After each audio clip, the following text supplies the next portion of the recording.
കേരളത്തിൽ ക്രൈസ്തവരെ ഒരു വോട്ട് ബാങ്ക് എന്ന നിലയിൽ ചേർത്ത് നിർത്താൻ സംഘപരിവാർ സംഘടനകൾ വിവിധ പദ്ധതികൾ ആസൂത്രണം ചെയ്യുമ്പോൾ ഉത്തരേന്ത്യൻ സംസ്ഥാനങ്ങളിൽ സംഘപരിവാർ ശക്തികൾ ഇവർ ക്രൈസ്തവരെ തെരഞ്ഞുപിടിച്ച് ആക്രമിക്കുകയാണ്.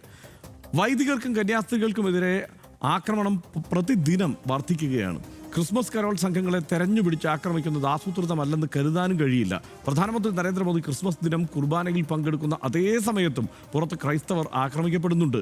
ഉത്തർപ്രദേശിന്റെ ചരിത്രത്തിൽ ആദ്യമായി ക്രിസ്മസ് ദിനം സ്കൂളുകൾക്ക് പ്രവൃത്തി ദിവസമാക്കി മാറ്റിയതും ഇതിനോടൊപ്പം ചേർത്ത് വായിക്കണം. ഇന്ത്യയിൽ ക്രൈസ്തവർക്ക് നേരെ ഹിന്ദുത്വ ശക്തികൾ നടത്തുന്ന ആക്രമണങ്ങൾക്കെതിരെ ലോകവ്യാപകമായി പ്രതിഷേധം ഉയരുന്നുണ്ട്.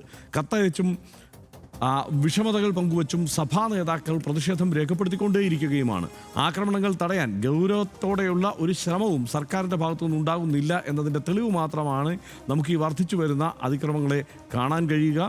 രാജ്യത്ത് ന്യൂനപക്ഷ വിഭാഗങ്ങൾക്ക് അവരുടെ വിശ്വാസങ്ങളും ആചാരങ്ങളും മുറുകെ പിടിച്ച് മുന്നോട്ട് പോകാൻ കഴിയാത്ത സാഹചര്യം വർദ്ധിക്കുകയാണോ എന്ന് RDX പ്രത്യേകിച്ച് ആശങ്കപ്പെടുകയല്ല, RDX ഏതാണ്ട് ഉറപ്പിക്കുകയാണെന്ന് പറയുന്നത്. കാരണം ഈ സഭാവസ്ത്രം ധരിച്ചുകൊണ്ട് പുറത്തിറങ്ങാൻ കഴിയാത്ത അവസ്ഥയാണ് നോർത്ത് ഇന്ത്യയിൽ ഉള്ളത് എന്ന് സഭ തന്നെ ആവർത്തിച്ച് പറയുന്ന സാഹചര്യത്തിൽ അത് കേവലം ഒരു ആശങ്കയല്ല, അതേതാണ്ട് ഉറപ്പാണ് എന്നതാണ് വസ്തുത.